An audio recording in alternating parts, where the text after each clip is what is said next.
ഈ വർഷം എനിക്ക് വലിയ അത്ഭുതം ഉണ്ടായത് ഇ.പി. ജയരാജൻ്റെ പ്രസ്താവനയിലാണ്. അതിനകത്ത് പ്രത്യേകിച്ചും ഒരു പ്രയോഗം, വാചകം എന്നെ വല്ലാതെ അത്ഭുതപ്പെടുത്തി കളഞ്ഞു. അത് ഇതാണ്, അതായത് എല്ലാം അദാനി വിശദീകരിച്ചിട്ടുണ്ടല്ലോ എന്നാണ്. ഞാൻ എൻ്റെ ഈ രാഷ്ട്രീയം നമ്മൾ ശ്രദ്ധിക്കുന്ന കാലത്ത് ആദ്യമായിട്ടാണ് ഒരു കമ്മ്യൂണിസ്റ്റ് പാർട്ടിയുടെ നേതാവ് കമ്മ്യൂണിസ്റ്റ് പാർട്ടിയുടെ സെക്രട്ടറിയും കമ്മ്യൂണിസ്റ്റ് പാർട്ടിയുടെ PB അംഗവും പറഞ്ഞ നിലപാടിനപ്പുറത്ത് ഒരു കുത്തക മുതലാളി പറഞ്ഞ വിശദീകരണം ഉണ്ടല്ലോ എന്ന് പറയുന്നത്. അതായത് MV ഗോവിന്ദൻ മാസ്റ്റർ CPIMൻ്റെ സംസ്ഥാന സെക്രട്ടറി, CPIMൻ്റെ പോളിറ്റ് ബ്യൂറോ അംഗവും മുൻ മുഖ്യമന്ത്രിയുമായ ഇപ്പോഴത്തെ പ്രതിപക്ഷ നേതാവ് പിണറായി വിജയൻ ഒരു വിഷയത്തിലൊരു അഭിപ്രായം പറഞ്ഞു. അവർക്ക് രണ്ടുപേർക്കും ഒരേ അഭിപ്രായമുള്ളത്. അവർ രണ്ടുപേരും മറിച്ചൊരു അഭിപ്രായമുള്ള ദേശാഭിമാനി അവരുടെ മുഖപത്രത്തിൻ്റെ നിലപാടിനെ തള്ളുകയും ചെയ്തു പലതവണ. അപ്പോൾ ആ കമ്മ്യൂണിസ്റ്റ് പാർട്ടിയുടെ പോളിറ്റ് ബ്യൂറോ അംഗങ്ങളും സംസ്ഥാന സെക്രട്ടറിയുമായ ആളുകൾ പറയുന്നതിനേക്കാൾ വലിയ കാര്യം ഒരു കുത്തക മുതലാളിയായിട്ടുള്ള അദാനി പറയുന്നതാണ്, വിശദീകരണം കേട്ടില്ലേ എന്ന് പറയുന്നൊരു കമ്മ്യൂണിസ്റ്റ് പാർട്ടി നേതാവിനെ അത്ഭുതകരമായ വിധത്തിലാണ് ഞാനത് കാണുന്നത്, ഇ.പി. ജയരാജനെ. അതായത് അദ്ദേഹം ഒരു മുൻ മന്ത്രി കൂടിയാണ് എന്ന് ആലോചിക്കണം. അപ്പോൾ അത് കേന്ദ്ര കമ്മിറ്റി അംഗമാണ് അദ്ദേഹം. അപ്പോൾ അത് അസാധാരണമായ വിധമുള്ളൊരു സാഹചര്യത്തിലേക്ക് കേരളത്തിലെ CPM ഈ തെരഞ്ഞെടുപ്പ് തോൽവിക്ക് ശേഷം മാറിയിരിക്കുന്നു എന്ന് പറയുന്നതിൽ ഒരത്ഭുതവും ഇനി വിചാരിക്കേണ്ടതില്ല.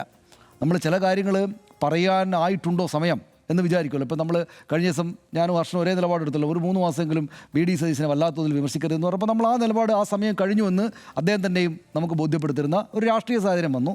നമ്മളെ പോലെ കാര്യങ്ങളെ കാണുകയും പറയുകയും ചെയ്യുന്നു. അതുപോലെ CPMൻ്റെ സംസ്ഥാന നേതാക്കൾ ഇത് CPMൽ അസാധാരണമായ സാഹചര്യങ്ങൾക്കിടയാക്കിയിരിക്കുന്നു, അസാധാരണമായ ഒരു സാഹചര്യത്തിലേക്ക് ഈ പാർട്ടി പോയിരിക്കുന്നു എന്ന് അവർ തന്നെയും വ്യക്തമാക്കുന്ന ഏറ്റവും പ്രധാനപ്പെട്ടൊരു സമയമായിട്ട് സന്ദർഭമായിട്ടാണ് ഞാൻ ഇ.പി. ജയരാജൻ്റെ ആ പ്രസ്താവനയെ കാണുന്നത്. ഇപ്പോൾ KK ശൈലജ പറഞ്ഞതിൽ പിന്നെ കുറേ കൂടെ ഒരു അണ്ടർസ്റ്റാൻഡബിളാണ് നമുക്ക്. അതായത് KK ശൈലജ പറഞ്ഞത് ഇപ്പോൾ ഒരു സംസ്ഥാന സർക്കാർ അങ്ങോട്ടും ഇങ്ങോട്ടും മാറുമ്പോൾ ഉദ്യോഗസ്ഥരെ മാറ്റുന്നതിൽ വലിയ അത്ഭുതമൊന്നുമില്ലല്ലോ എന്ന് അവർ ചോദിച്ചാൽ നമുക്കും കൂടെ യോജിക്കാവുന്ന, അല്ലെങ്കിൽ പൊതുസമൂഹത്തിൻ്റെ ഭാഗത്ത് നിന്ന് ഇവരെ കുറിച്ച് വിശകലനം ചെയ്യുന്ന ആളുകൾ കൂടെ യോജിക്കാവുന്നൊരു പോയിൻ്റ് അതിനകത്തുണ്ട്. അത് ഏതെങ്കിലും തരത്തിൽ വല്ലാത്ത തോതിൽ ഈ CPMൻ്റെ നിലപാടിനെ ആകപ്പാടെ തട്ടിക്കളയുന്നതാണെന്ന് പറയുക നമുക്ക് സാധ്യമല്ല. അത് പ്രത്യേകിച്ചും ഒരു ഈ പോർട്ടുമായി ബന്ധപ്പെട്ട് ഇങ്ങനെയൊരു വിഷയം വന്നതുകൊണ്ട് പോർട്ടിൻ്റെ ഉന്നത സ്ഥാനത്തിൻ്റെ ഇരുന്ന ആളെ മാറ്റിയതിലാണ് വിവാദം വന്നത്. അതിൽ തന്നെ KK രാഗേഷ് എന്ന് പറയുന്ന താരതമ്യേന പല ജില്ലാ സെക്രട്ടറിമാരിൽ ഒരാളായിട്ടുള്ള ആൾ പറഞ്ഞതുകൊണ്ടാണല്ലോ ആ ഒരു വിഷയം വന്നത്. അതുകൊണ്ട് KK ശൈലജയുടെ പ്രസ്താവന അങ്ങോട്ട് ഒന്ന് മാറ്റിവെച്ച് കൊടുത്താലും പക്ഷേ അപ്പോഴും അതിനകത്തുള്ള ചില വ്യതിയാനങ്ങളില്ലേ എന്ന് വെച്ചാൽ നിലപാടിനപ്പുറത്ത് ഉള്ള കാര്യങ്ങളല്ലേ പറയുന്നത് എന്നൊരു തോന്നലുണ്ട്. ഇതിപ്പോൾ കോൺഗ്രസ് പാർട്ടിയെ സംബന്ധിച്ചാണെങ്കിൽ നമുക്ക് ഈ പ്രശ്നമേ ഇല്ലല്ലോ. കാരണം കോൺഗ്രസ് പാർട്ടി ജനാധിപത്യ പാർട്ടിയാണ്. ആ നിലക്ക് അവർക്ക് പല അഭിപ്രായങ്ങൾ പറയുന്നതിൽ ആ പാർട്ടിക്ക് തടസ്സമില്ല.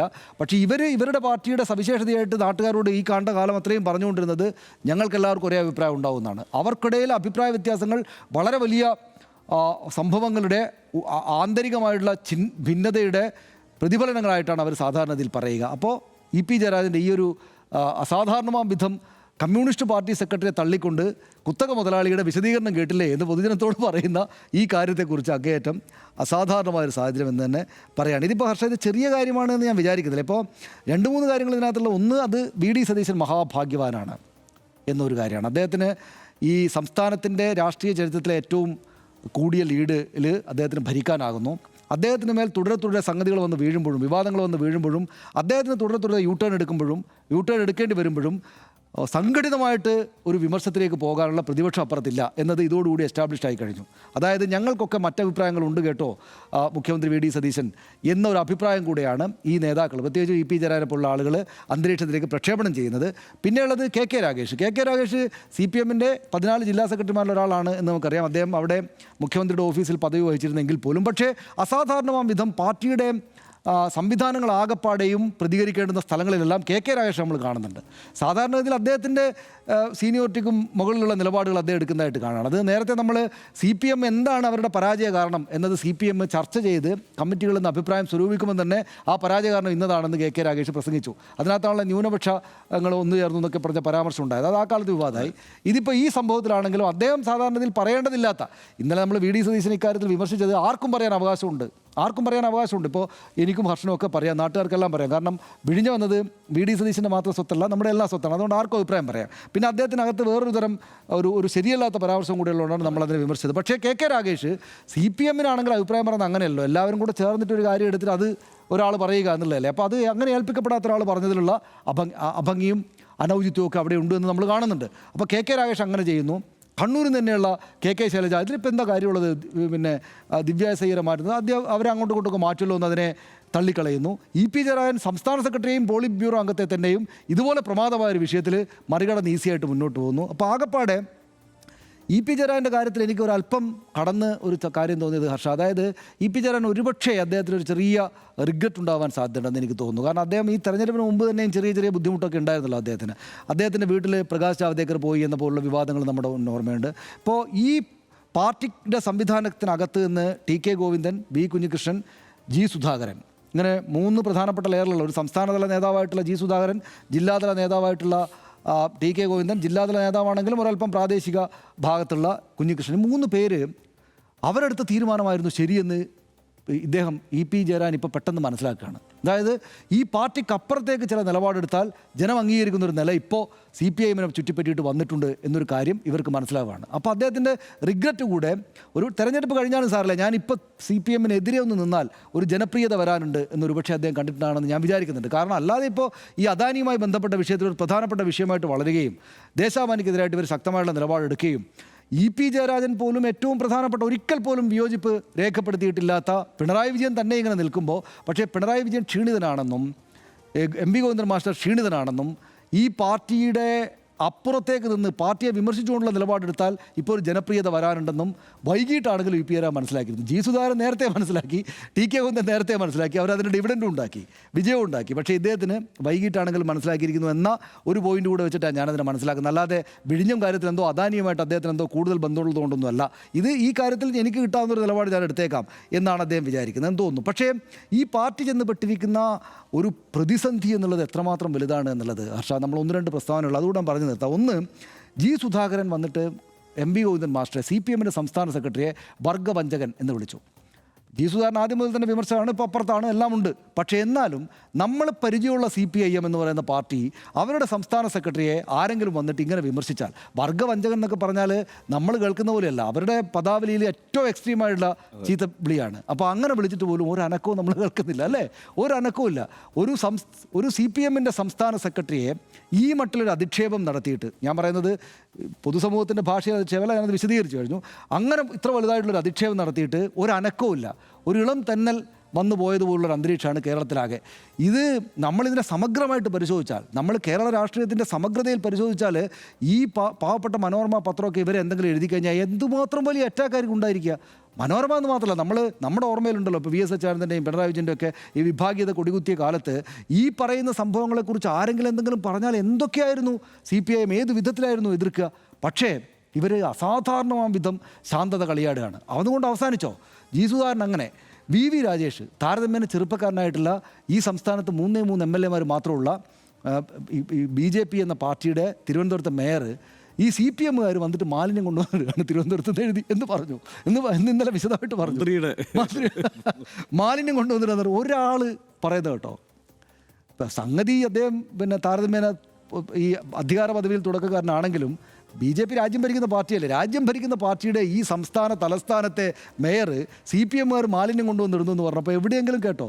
ഇളം തന്നെ പോലും ഉണ്ടായിട്ടില്ല. അപ്പോൾ ഇവരൊക്കെ ഇവരുടെ പണി മറന്നിട്ട് ഇങ്ങനെ ഇരിക്കുകയുമാണ്. ഇവരെന്ത് ചെയ്യണം എന്നിങ്ങനെ ഏത് നിലപാട് പിടിക്കുന്നതാണ് സൗകര്യം. അത് CPM-നെ സംബന്ധിച്ചിടത്തോളം ഒരിക്കലും ഉണ്ടാകാത്ത സാഹചര്യമാണ്, അല്ലേ? അതായത് നമുക്കറിയാം, ഇപ്പോൾ പത്രക്കാർക്കൊക്കെ അറിയാം, അത് ഇവരും തമ്മിൽ അടിക്കുകയാണ്, ഇവരും തമ്മിൽ പ്രശ്നമുണ്ട് എന്ന് ഈ CPM നേതാക്കളെ പറ്റിയൊക്കെ ആളുകൾക്ക്, പത്രക്കാർക്കും മറ്റെല്ലാവർക്കും ഒക്കെ ധാരണയുണ്ടാകും. പക്ഷേ അവർ മുന്നിലെന്ന് പറയുമ്പോൾ അവർ പരസ്പരം, പിന്നെ ഇപ്പോൾ പിണറായി വിജയനും VS അച്യുതാനന്ദനും തമ്മിൽ വലിയ പോരാട്ടം നടക്കുമ്പോൾ പോലും പരസ്പരം അനുകൂലിച്ചുകൊണ്ടല്ലേ വർത്തമാനം പറയുക, അല്ലെങ്കിൽ ആ നിലക്കുള്ളതല്ലേ പരസ്യ പ്രസ്താവന നടത്താൻ പറ്റൂ. ഇപ്പോൾ അത് കടന്നിട്ട് CPM ശരിക്കും അവരുടെ സംസ്ഥാന രാഷ്ട്രീയ ചരിത്രത്തിലെ ഏറ്റവും മോശം കാലത്ത് എത്തിയിരിക്കുന്നു എന്നാണ്. ഇപ്പം നമ്മൾ ഇത് പിന്നെ നമ്മുടെ ഇതിനെ ഇപ്പോൾ പറയുന്നത് ഒരു 10-15 കുതിരകൾ ചേർന്നിട്ട് 10-20 ഇടങ്ങളിലേക്ക് വലിക്കുന്ന ഒരു കുതിരവണ്ടി പോലെ ആയിട്ടുണ്ട് CPM ഇന്ന്. ഇപ്പോൾ പറയാറായിട്ടില്ലെങ്കിലും അതിൻ്റെ പ്രാഥമികമായ സൂചനകളാണ് ഈ കാണുന്നത്. അവർ ഒരേ ദിശയിലേക്ക്, ഈ കൂട്ടായ നേതൃത്വം എന്ന് പറഞ്ഞാൽ ഒരേ ദിശയിലേക്ക് പോകുന്ന, ചിലപ്പോൾ ഈ മുന്നിൽ നയിക്കുന്ന ആളുകൾക്ക് ഈ കുതിരകൾക്ക് അങ്ങോട്ടും ഇങ്ങോട്ടും അഭിപ്രായ വ്യത്യാസം ഉണ്ടാവും. ചിലപ്പം എന്തെങ്കിലുമൊക്കെ അടുത്ത കുതിരയെ ചിലപ്പം 2 ചീത്തയൊക്കെ വിളിക്കുന്നുണ്ട്, അല്ലെ പോടാ എന്നൊക്കെ പറയുന്നുണ്ടാവും, ഈ ഫുട്ബോൾ കളിക്കാർ അടുത്തടുത്ത് എന്ന് പറയുന്ന പോലെ.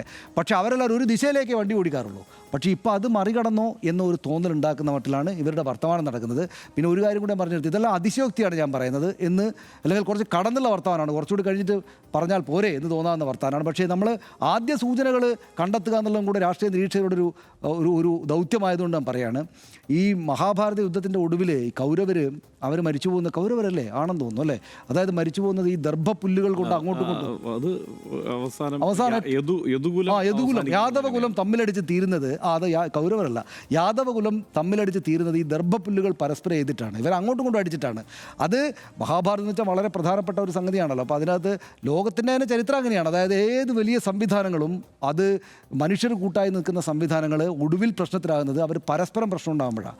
അല്ലാതെ അവരെ എക്സ്റ്റേണലി അടി വരുമ്പോഴെന്ന് വെച്ചാൽ ക്ഷീണിക്കും, അവരെല്ലാവരും കൂടെ ഒന്നിച്ചു നിൽക്കും, വീണ്ടും പിറാനിലൊക്കെ നമ്മൾ കാണുന്നില്ല. അപ്പോൾ ഏത് മനുഷ്യരുടെ കൂട്ടായ്മകളെല്ലാം അങ്ങനെയാണ്.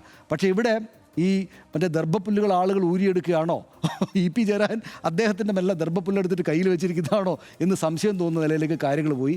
നമ്മൾ കാണുന്നത്, ഞാൻ ഉറപ്പായിട്ടും ഇത് അതിശയോക്തിയല്ലാതെ സത്യസന്ധമായിട്ടും നല്ല ആർജവത്തോടെയും പറയാൻ ആഗ്രഹിക്കുന്നത്, നമ്മൾ കാണുന്ന ഈ CPIM അവരുടെ ചരിത്രത്തിൽ ഏറ്റവും ദുർബലമായ CPIM ആണ്. അത് ഞാനിവർക്ക് സീറ്റ് 35 കുറഞ്ഞു പോയതുകൊണ്ടല്ല, പക്ഷേ ഇവർക്ക് ഏകപക്ഷീയമായിട്ടുള്ള ഏകാത്മകമായിട്ടുള്ള ഒരു നിലപാടില്ല. ഇവർക്ക് ഇവരുടെ നേതൃത്വത്തെ തന്നെ സംശയമായിരിക്കുന്നു. ഇപ്പോൾ പിണറായി വിജയൻ അദ്ദേഹത്തിൻ്റെ ഈ പ്രായത്തിൽ പോലും അവിടെ ഒരു പ്രശ്നം ഉണ്ടായപ്പോൾ പോയി, വയനാട്ടിൽ പോയി എന്ന് നമ്മളോട് അദ്ദേഹത്തെ വളരെ ആദരവോടെ നോക്കിക്കാണാൻ പ്രേരിപ്പിക്കുകയാണ്. വലിയ തിരിച്ചടി ഉണ്ടായപ്പോഴും പരാജയം ഉണ്ടായപ്പോഴും സംസ്ഥാന സെക്രട്ടറിയും അവിടേക്ക് പോയി എന്നുള്ളത് നമ്മളെ ആദരവോടെ നോക്കാൻ പ്രേരിപ്പിക്കുകയാണ്. പിണറായി വിജയനോട് എനിക്ക് ശരിക്കും ഇന്നത്തെ കാലത്ത് ഇക്കാര്യത്തിൽ അദ്ദേഹത്തിന് അവിടെ ആദരവ് തോന്നി. അദ്ദേഹം ഇപ്പോൾ അങ്ങോട്ട് പോയില്ലെങ്കിൽ ആരും ഒന്നും പറയാനൊന്നും പോകില്ല, അദ്ദേഹത്തിന് ആ പ്രായമുണ്ട്, അദ്ദേഹത്തിന് പകരം മറ്റുള്ള ആളുകൾ പോയാൽ മതി. പക്ഷേ അദ്ദേഹം അവിടെ പോയി ആളുകളെ കണ്ടു. അപ്പോൾ അവരങ്ങനെ ലീഡർഷിപ്പിന് പരാജയം പറ്റിയിട്ടാണോ തെരഞ്ഞെടുപ്പ് തോൽവി ഉണ്ടായെന്ന് നമുക്കറിയില്ല. പക്ഷേ അവരങ്ങനെ ചെയ്യുമ്പോഴും മറ്റുള്ള ആളുകൾ അവരവരുടെ ദർഭപ്പുല്ലുകൾ എടുത്തിട്ട് ആയുധം മുനകൂർപ്പിച്ച് വെക്കുകയാണോ? ഇത് അപ്പുറത്ത് ചാടിപ്പോയ G. സുധാകരനും TK ഗോവിന്ദനും V. കുഞ്ഞികൃഷ്ണൻ അടക്കമുള്ള ആളുകൾ അവരുടെ ഡിവിഡൻഡ് നേട്ടങ്ങൾ ഉണ്ടാക്കിയത് ഇവരെ പ്രലോഭിപ്പിക്കുന്നുണ്ടോ? അല്ലെങ്കിൽ അവരുടെ ഉള്ളിലുണ്ടായിരുന്ന അതൃപ്തി, ഈ തിരിച്ചടിക്ക് കാരണമായ അതൃപ്തി അവരെ ഈ കാര്യങ്ങൾ ഇനിയെങ്കിലും പറയാൻ പറ്റാതെ മുന്നോട്ട് പോകാൻ പറ്റില്ല എന്ന ശരിയായ ഒരു ധാർമ്മിക ബോധമാണോ എന്ന് നമുക്കറിയില്ല. ഈ ധാർമ്മികമായിട്ട് ശരിയായ ബോധമാണെങ്കിൽ തന്നെയും അത് അവരുടെ പാർട്ടി വിരുദ്ധമായ കാര്യമാണെന്ന് പറയാൻ അവർ തന്നെ നമ്മളെ പഠിപ്പിച്ച കാര്യങ്ങളുണ്ട്. കേരളത്തെ പഠിപ്പിച്ചത് ഇങ്ങനെയൊക്കെ പറയുന്ന പാർട്ടി വിരുദ്ധമാണ്. പാർട്ടി ഇപ്പോൾ 8 മണി കഴിഞ്ഞല്ലോ, ഇപ്പോൾ രാവിലെ ആണ് എന്ന് പറഞ്ഞാൽ വെളിച്ചമുള്ള സമയമാണെന്ന് പറഞ്ഞാൽ പാർട്ടി പറയുന്ന പോലെ പറയണം എന്നുള്ളതാണ് അവരുടെ ഒരു രീതിയായിട്ട് നമ്മൾ മനസ്സിലാക്കിയിരുന്നത്. ഇപ്പോൾ പക്ഷേ അങ്ങനെയല്ല, നിർഭാഗ്യവശാൽ കാണുന്നത്. ഇതിലേറ്റവും പ്രധാനപ്പെട്ട കാര്യം ഞാൻ ആദ്യം പറഞ്ഞതുപോലെ, അല്ലെങ്കിൽ ഏറ്റവും കൗതുകം ഉണ്ടാക്കുന്ന കാര്യം ഇ.പി. ജയരാജൻ ഉണ്ടാക്കിയാണ്. ഇ.പി. ജയരാജൻ എന്ന കമ്മ്യൂണിസ്റ്റ് അദ്ദേഹത്തിൻ്റെ പാർട്ടി സെക്രട്ടറിയെയും പാർട്ടി പോളിറ്റ് ബ്യൂറോ അംഗത്തെയും മറികടന്നിട്ട് ഒരു കുത്തക മുതലാളിയുടെ വിശദീകരണം കേട്ടില്ലേ എന്ന് ഇതുപോലൊരു വിഷയത്തിൽ പറയുന്നത് ഞാൻ എൻ്റെ രാഷ്ട്രീയം ശ്രദ്ധിക്കുന്ന കാലത്ത് കേട്ടിട്ടേയില്ല. ഇ.പി. ജയരാജൻ അങ്ങനെ ഒരു കൗതുക സന്ദർഭം ഉണ്ടാക്കി തന്നതിന് അദ്ദേഹത്തിന് വളരെ വലിയ സന്തോഷം കൂടി രേഖപ്പെടുത്തിയിട്ട് ഞാനങ്ങനെ നിർത്തുകയാണ്. ബാക്കി ഹർഷം പറഞ്ഞു.